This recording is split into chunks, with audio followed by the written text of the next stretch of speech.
Pagdating naman sa mga negosyong may kinalaman sa teknolohiya, hindi rin nagpapahuli ang mga Pinoy. Tulad ng mga cellphone reloading station na talaga namang connect na connect sa kanilang mga suki.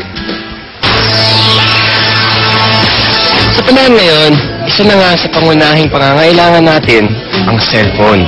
Kaya dapat lagi itong may load.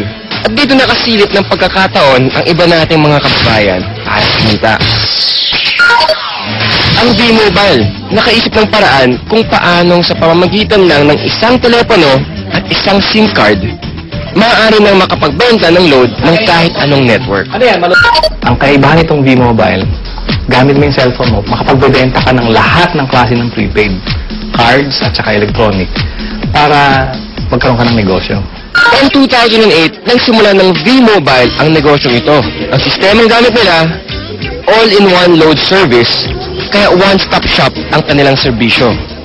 Kailangan mo rito, at least meron kang cellphone, meron kang maliit na puhunan, hindi mo kailangan ng malaki, although pwede rin maging malaki ang puhunan mo. Yan ay depende sa plano mo sa negosyo. Kung gumagamit ka ng internet, napakasimple lang gagawin mo. Punta ka sa aming www.loadextreme.ph. Tapos pag nakita mo na itong website nito, diba, yung online loading, kiklik mo, lalabas dyan yung aming dialog box. I-enter mo yung account mo, papasok mo. So, in this case, pipiliin ko na lang, papasok ko yung aking sekretong PIK. Tapos mamimili ako ng produkto. Tapos, lalagay ko yung cellphone number. Kiklik mo ngayon yung send load. Pag okay natin, yun na. Pero paano ka nga ba kikita sa negosyong ito? Halimbawa, may magpapaload sa iyo ng 100 pesos. Ang babawas ng load wallet mo ay 90 pesos lang. Ibig sabihin, may 10 piso kang kita sa bawat 100 na i-reload mo sa iyong customer.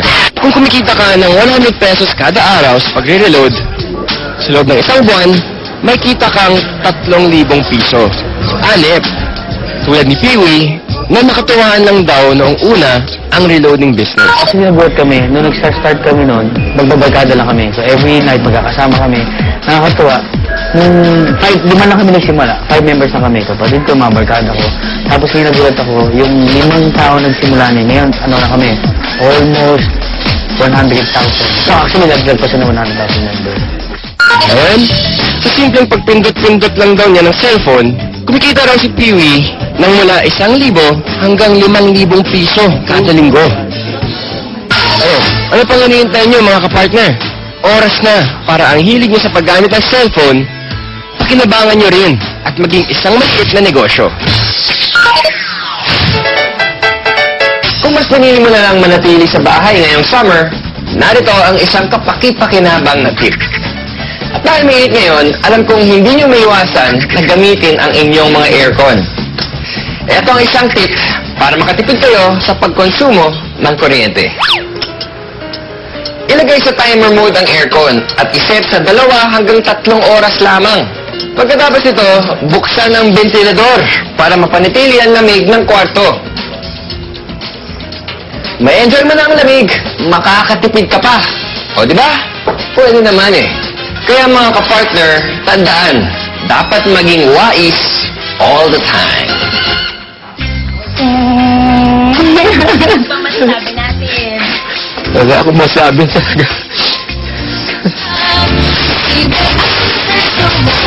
Hanap buhay.